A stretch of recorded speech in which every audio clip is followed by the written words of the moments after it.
ऊंचे ऊंचे हिमालयास के जेंटल फोल्ड्स में एक सीक्रेट ज्वेल की तरह देवागिरी गांव बसा हुआ था।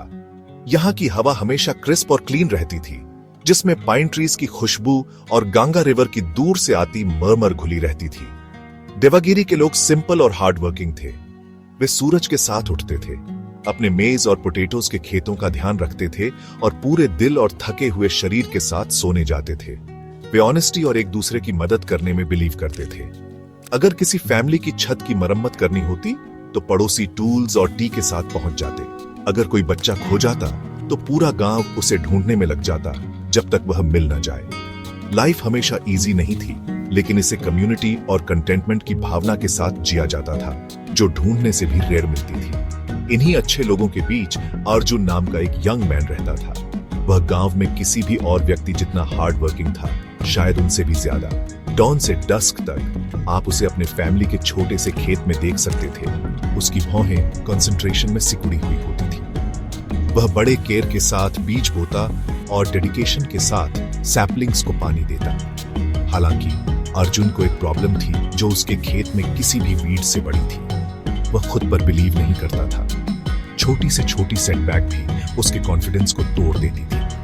अगर उसके कुछ प्लांट्स मुरझा जाते या अगर एक अनएक्सपेक्टेड हेलस्टॉर्म उसके क्रॉप के एक पैच को फ्लैटन कर देता तो अर्जुन के कंधे झुक जाते और वह टास्क को छोड़ देता, यह मानकर कि वह फेल होने के लिए ही बना था। गांव वाले जो अर्जुन को उसके काइंड हार्ट के लिए पसंद करते थे, उसकी स्ट्रगल्स को सिंपैथी और फ्रस्ट्रेशन के मिक्स के साथ देखते थे। अर्जुन ने एक नई स्टोन वॉल बनाना शुरू कर दिया है। एक कहता, देखते हैं ये कब तक चलेगी, इससे पहले कि वह हार मान ले। दूसरा साई के साथ जवाब देता। वे उसे क्विटर कहते थे, मैलिस से नहीं बल्कि ऑब्जर्वेशन से। उसके घर के चारों ओर एक दर्जन अनफिनिश्ड प्रोजेक्ट्स बिखरे पड़े थे। एक हाफ कार्व्ड वुडन टूल, एक पार्शली वोवन बास्केट और एक नई काउ शेड जिसकी सिर्फ 2 दीवारें खड़ी थी। हर एक उसकी फ्लैगिंग स्पिरिट का एक मॉन्यूमेंट था, उसकी इस आदत का टेस्टामेंट कि वह चीजें मुश्किल होते ही सरेंडर कर देता था। वह रिलायबल दिखना चाहता था, लेकिन उसका अपना दिमाग उसका सबसे बड़ा एनिमी था। एंथुसियाज्म के साथ शुरू करने और डिस्पेयर में खत्म होने का यह कांस्टेंट साइकिल अर्जुन को बहुत अनहैप्पी बना देता था। वह गांव के दूसरे यंग मैन को देखता था जो अपने टास्क्स को स्टडी हैंड और कॉन्फिडेंस माइंड के साथ पूरा करते थे, और वह सोचता था कि उसमें क्या कमी थी। उसके पास स्ट्रेंथ और काम करने की विलिंगनेस थी, फिर भी उसके लेबर के फ्रूट्स हमेशा पहुंच से बाहर लगते थे। वह मदद के बिना एक बोट की तरह महसूस करता था। डाउट और फियर की वेव से इधर उधर फेंका जा रहा था। वह जानता था कि उसे गाइडेंस की जरूरत थी, एक लैम्प की जो उसे अपनी सेल्फ परसेप्शन की डार्कनेस से बाहर निकलने का रास्ता दिखाए। उसे बस यह नहीं पता था कि उसे कहां ढूंढे।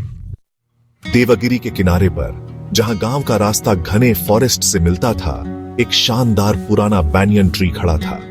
उसकी ब्रांचेस एक ग्रैंड पेरेंट की लविंग आर्म्स की तरह फैली हुई थीं, और उसकी एरियल रूट्स एक वाइज सेज के लंबे उलझे हुए बालों की तरह नीचे लटक रही थीं। इसी पेड़ के नीचे बाबा देवदत्त बैठे थे, एक साधु जिन्होंने शेड को अपना घर बना लिया था जब से किसी को याद था। वह कम बोलने वाले व्यक्ति थे, जिनकी आंखें पहाड़ों की स्टिलनेस और युगों की विजडम को समेटे हुए लगती थीं। वह शायद ही कभी बोलते थे, लेकिन जब वह बोलते थे तो उनके शब्द सिंपल फिर भी प्रोफाउंड होते थे, उन बीजों की तरह जो सुनने वाले के दिमाग में समझ के बड़े पेड़ों में बदल जाते थे। देवगिरी और उससे बाहर के गांव वाले उनकी प्रेजेंस को ढूंढने आते थे। वे हमेशा क्वेश्चंस के साथ नहीं आते थे। कभी कभी बस उनकी पीसफुल ऑरा में बैठना ही उनके परेशान दिलों को शांत करने के लिए काफी होता था। वे फल या एक सिंपल बोल ऑफ राइस की ऑफरिंग्स छोड़ जाते और बाबा उन्हें एक जेंटल नॉड के साथ स्वीकार करते। उन्होंने कभी ग्रैंड मिरेकल्स नहीं किए और न ही ड्रामेटिक प्रोफेसीज की। उनकी विजडम शांत और प्रैक्टिकल थी। उन्होंने साइलेंस के माध्यम से सिखाया, अपने काम डिमीनर के माध्यम से, और जिस जेंटल तरीके से उन्होंने हर क्रीचर के साथ व्यवहार किया, सबसे छोटी एंट से लेकर ऊपर ब्रांचेस में खेलने वाले क्यूरियस मंकीज तक। पेशेंस और इनर पीस का एक लिविंग लेसन था। एक सुबह एक और प्रोजेक्ट को छोड़ने के बाद पहले से भी ज्यादा लो महसूस करते हुए अर्जुन ने साधु को ढूंढने का फैसला किया। हेजिटेंट स्टेप्स के साथ वह बैनियन ट्री के पास पहुंचा। उसने बाबा देवदत्त को अपनी आंखें बंद करके गहन मेडिटेशन में बैठे देखा। अर्जुन चुपचाप वेट करता रहा, उन्हें डिस्टर्ब नहीं करना चाहता था। जो बहुत लंबा समय लगा। उसके बाद बाबा ने अपनी आंखें खोली और अर्जुन को देखा। उन्होंने कोई क्वेश्चंस नहीं पूछे। ऐसा लग रहा था जैसे उन्हें पहले से ही उस टर्मोइल के बारे में पता था जो यंग मैन के दिल में चल रहा था। अर्जुन अपनी सारी करेज बटोरकर झुक गया और अपनी प्रॉब्लम के बारे में बोला। उसकी आवाज शेम और डिस्परेशन से कांप रही थी। बाबा, अर्जुन ने शुरू किया, मैं हार्ड वर्क करता हूँ लेकिन मेरे दिल में कोई स्ट्रेंथ नहीं है। छोटी से छोटी प्रॉब्लम मुझे भागने पर मजबूर कर देती है। गांव वाले सोचते हैं कि मैं यूजलेस हूँ और मैं उन्हें तारीफ करना शुरू कर रहा हूँ। मैं सब कुछ शुरू करता हूँ लेकिन कुछ भी खत्म नहीं करता। प्लीज मुझे एक रास्ता दिखाओ। क्या कोई मैजिक, कोई प्रेयर है जो मुझे वह कॉन्फिडेंस दे सके जिसकी मुझ में कमी है? उसने साधु को प्लीडिंग आंखों से देखा, एक क्विक सॉल्यूशन की उम्मीद में, एक मैजिकल चार्म की जो उसकी वीकनेस को तुरंत ठीक कर दे। वह एक कॉम्प्लेक्स रिचुअल या एक डिफिकल्ट पेनेंस के लिए तैयार था, कुछ भी जो उसके सफरिंग को स्विफ्ट एंड का वादा करे। बाबा देवदत्त ने अर्जुन की प्ली को एक शांत एक्सप्रेशन के साथ सुना। उन्होंने कोई कंफर्टिंग प्लेटिट्यूड या मैजिकल चैंट नहीं दिया। इसके बजाय उन्होंने अपनी एक लंबी पतली उंगली गांव से परे घने फॉरेस्ट की ओर इशारा की। उस फॉरेस्ट में उन्होंने अपनी आवाज शांत और स्थिर रखते हुए कहा, एक बड़ा ग्रे स्टोन है, वह एक स्ट्रीम के पास अकेला खड़ा है। तुम्हारा काम है इस स्टोन को तोड़ना। इसके टुकड़ों से तुम्हें भगवान शिव के लिए एक छोटा मंदिर बनाना है। लेकिन ध्यान से सुनो अर्जुन, तुम्हें स्टोन पर तभी स्ट्राइक करना है जब तुम्हें अपने दिल की गहराई में लगे कि सही समय आ गया है। इसे जबरदस्ती मत करो, बस जाओ और सही मोमेंट का इंतजार करो। अर्जुन बिविल्डर्ड था। यह वह सलाह नहीं थी जिसकी उसे उम्मीद थी। एक स्टोन तोड़ना, एक मंदिर बनाना और तभी जब समय सही लगे। यह एक स्ट्रेंज और पॉइंटलेस रिडल लग रहा था। उसे कैसे पता चलेगा कि सही समय कब आया? फिर भी बाबा के लिए उसका रिस्पेक्ट इमेंस था और उसका एक हिस्सा होप की एक फ्लिकर महसूस कर रहा था। वह फिर से झुका, इंस्ट्रक्शन का पालन करने का वादा करते हुए, और अपने हाथ में एक भारी हैमर और अपने दिल में एक भारी कंफ्यूजन के साथ फॉरेस्ट की ओर चला। उसे स्टोन ठीक वहीं मिला जहां बाबा ने उसे बताया था, बड़ा और अनयील्डिंग, गर्जना करती हुई स्ट्रीम के पास स्टबर्नली बैठा हुआ। उसकी पहली कुछ विजिट्स फ्रस्ट्रेशन से भरी थी। अर्जुन हर दिन फॉरेस्ट जाता था। वह घंटों तक स्टोन को देखता रहता। वह अपना हैमर उठाता, उसका वेट महसूस करता और फिर उसे नीचे रख देता। समय कभी सही नहीं लगता था। उसके पुराने डाउट्स वापस आ गए। यह मूर्खता है, उसके दिमाग में एक आवाज फुसफुसाती। तुम अपना समय बर्बाद कर रहे हो। गांव वालों ने जल्द ही फॉरेस्ट में उसकी डेली ट्रिप्स पर ध्यान दिया। वे उसे हैमर के साथ जाते और शाम को अपने कंधे झुकाए वापस आते देखते। जल्द ही वह उनके जोक्स का सब्जेक्ट बन गया। देखो अर्जुन जा रहा है, वे अपने आप में हंसते थे, अपने पेट रॉक से बात करने। रिडिक्यूल और अपनी बढ़ती अनसर्टेनिटी के बावजूद अर्जुन रुका नहीं। बाबा के काम कॉन्फिडेंस में कुछ ऐसा था जिसने उसे परसिस्ट करने पर मजबूर किया। उसने गांव वालों के टॉन्ट्स को इग्नोर करना शुरू कर दिया। उसका डेली रिचुअल मेडिटेशन का एक रूप बन गया। वह स्ट्रीम के पास बैठता, पानी की आवाज सुनता और पत्तों से आती रोशनी के खेल को देखता। उसने यह अनुमान लगाना बंद कर दिया कि सही मोमेंट कब आएगा। वह बस जाता और वह इंतजार करता। दिन हफ्तों में बदल गए और हफ्तों महीनों में। हैमर का इस्तेमाल नहीं हुआ, लेकिन अर्जुन के अंदर एक नई क्वालिटी जड़ पकड़ रही थी, पेशेंस की शांत स्टबर्न स्ट्रेंथ। वह प्रोसेस पर ट्रस्ट करना सीख रहा था, भले ही उसे समझ न रहा हो। गर्म समर मंथ्स मॉनसून में बदल गए। देवागिरी पर भारी बारिश हुई, जिससे स्ट्रीम्स रोरिंग टॉरेंट्स में और गांव के रास्ते मडी ट्रैक्स में बदल गए। हफ्तों तक अर्जुन के लिए फॉरेस्ट जाना इम्पॉसिबल था। वह घर पर रहा, अपने परिवार की घर की मरम्मत करने में मदद करता रहा और इंडोर चोर्स का ध्यान रखता रहा। वह स्टोन को नहीं भूला, लेकिन उसने आसमान साफ होने का पेशेंटली इंतजार किया। उसने पाया कि जो पेशेंस उसने फॉरेस्ट में कल्टीवेट की थी, वह अब उसके डेली लाइफ में उसकी मदद कर रही थी। वह काल्मर था, छोटी प्रॉब्लम्स से कम आसानी से रैटल्ड होता था। बारिश ने एक पॉज के लिए मजबूर किया था, लेकिन यह डिफीट जैसा नहीं लगा। यह बस एक अलग तरह का वेटिंग जैसा लगा। जब मॉनसून के आखिरी क्लाउड्स हट गए, एक दुनिया को धोकर साफ और हरा भरा छोड़कर अर्जुन ने अपना हैमर उठाया और फॉरेस्ट में वापस चला गया।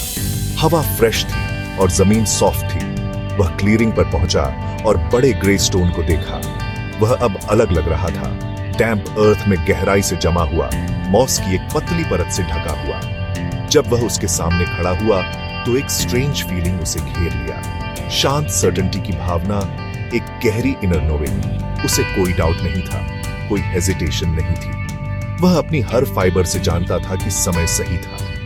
भारी हैमर को उठाते हुए, जो अब उसके हाथों में फेदर जितना हल्का लग रहा था, अर्जुन ने उसे अपनी पूरी ताकत से घुमाया। उसने किसी स्पेसिफिक स्पॉट पर निशाना नहीं लगाया, उसने बस अपने शरीर को राइटनेस की फीलिंग के साथ हिलने दिया। हैमर स्टोन से एक तेज साफ क्रैक के साथ टकराया जो शांत फॉरेस्ट में गूंज उठा। यह फाइनलिटी की आवाज थी, रिलीज की। उसे पूरी तरह से आश्चर्य हुआ। मैसिव स्टोन सिर्फ चिप या स्प्लिंटर नहीं हुआ, यह साफ साफ दो हिस्सों में टूट गया। ऐसे अलग हो गया जैसे वह इसी मोमेंट का इंतजार कर रहा था। यह एक परफेक्ट ब्रेक था जो एक सिंगल कॉन्फिडेंट ब्लो से हासिल हुआ था। जैसे ही स्टोन के दो हिस्से अलग हुए, उन्होंने अर्थ के नीचे कुछ इनक्रेडिबल चीज दिखाई। वहां एक हॉलो के अंदर सुरक्षित एक छोटा परफेक्टली फॉर्म्ड शिवलिंग पड़ा था, भगवान शिव का एक सीक्रेट सिंबल।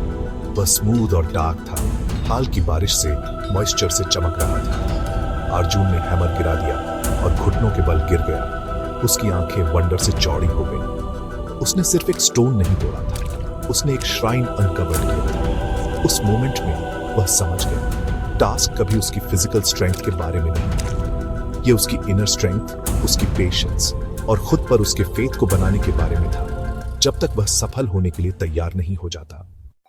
अर्जुन की डिस्कवरी की खबर देवागिरी में आग की तरह फैल गई। गांव वाले जिन्होंने कभी उसका मजाक उड़ाया था, अब उसके पीछे फॉरेस्ट में आए। उनके चेहरे औ से भरे हुए थे। उन्होंने परफेक्टली स्प्लिट स्टोन और एंशिएंट शिवलिंग को देखा और उन्होंने इसे मिरेकल घोषित कर दिया। बाबा देवदत्त को पता था, वे फुसफुसाए। उन्होंने अर्जुन को रास्ता दिखाया। उन्होंने सेलिब्रेशंस की, नए नेचुरल टेंपल में फूल और इंसेंस लाए। अर्जुन ने उन्हीं गांव वालों की मदद से स्टोन के टूटे हुए टुकड़ों का इस्तेमाल शिवलिंग के चारों ओर एक ब्यूटीफुल छोटा श्राइन बनाने के लिए किया। आखिर में एक टास्क को स्टेडी हैंड और कॉन्फिडेंट हार्ट के साथ पूरा किया। उसने सिर्फ स्टोन का एक टेंपल नहीं बनाया था, उसने अपनी खुद की स्पिरिट को फिर से बनाया था। कुछ दिनों बाद, जब गांव अभी भी कहानी से गुलजार था, बाबा देवदत्त जाने की तैयारी कर रहे थे। उन्होंने अर्जुन को आखिरी बार बानियन ट्री पर बुलाया। बूढ़े साधु ने यंग मैन को देखा, उनकी आंखें काइंडनेस से चमक रही थीं। गांव वाले इसे मिरेकल कह रहे हैं, बाबा ने धीरे से कहा, लेकिन असली मिरेकल फॉरेस्ट में नहीं हुआ, ये तुम्हारे अंदर हुआ अर्जुन। तुम्हें मेरे मैजिक की जरूरत नहीं थी, तुम्हें अपना खुद का ढूंढने की जरूरत थी। उस स्टोन को तोड़ने की पावर हमेशा तुम्हारे अंदर थी, लेकिन पेशेंस और सेल्फ बिलीफ के बिना पावर बेकार है। यह उस बीज की तरह है जिसे गलत समय पर बोया जाता है, वह कभी नहीं उगेगा। बाबा देवदत्त ने अर्जुन के कंधे पर एक जेंटल हाथ रखा। यह याद रखो, उन्होंने जारी रखा, पेशेंस और कॉन्फिडेंस लक या चांस से ज्यादा पावरफुल है। हर टास्क, बड़ा या छोटा, का अपना सही समय होता है। एक वाइज पर्सन जल्दी नहीं करता, वे तैयारी करते हैं, वे इंतजार करते हैं और वे तब एक्ट करते हैं जब मोमेंट परफेक्ट होता है। तुमने उस इनर टाइमिंग को सुनना सीख लिया। यह सबसे बड़ी विजडम है जो तुम हासिल कर सकते हो। उन आखिरी शब्दों के साथ साधु ने एक जेंटल स्माइल दी, मुड़े और चले गए। हिमालयास की वास्टनेस में वैसे ही चुपचाप गायब हो गए जैसे वह आए थे। अपने पीछे प्रोफाउंड चेंज की एक लेगेसी छोड़ गए। अर्जुन अब वह लड़का नहीं था जो हार मान लेता था। वह कम्युनिटी में एक कॉन्फिडेंट और रिस्पेक्टेड लीडर बन गया। जब किसी चैलेंज का सामना करना पड़ता तो वह जल्दी नहीं करता और न ही डिस्पेयर करता। वह कामली सिचुएशन का आकलन करता, अपनी स्ट्रेंथ बटोरता और शांत कॉन्फिडेंस के साथ एक्ट करता। वह दूसरों के लिए, खासकर यंग लोगों के लिए इंस्पिरेशन का सोर्स बन गया। जब भी वह किसी को डाउट से स्ट्रगलिंग देखता तो वह अपनी खुद की कहानी साझा करता, उन्हें बाबा का लेसन बताता। टास्क से मत डरो, खुद पर ट्रस्ट करो, पेशेंट रहो और सही समय का इंतजार करो। असली मिरेकल यह बिलीव करना है कि तुम कर सकते हो, बहुत पहले जब तुम करते हो।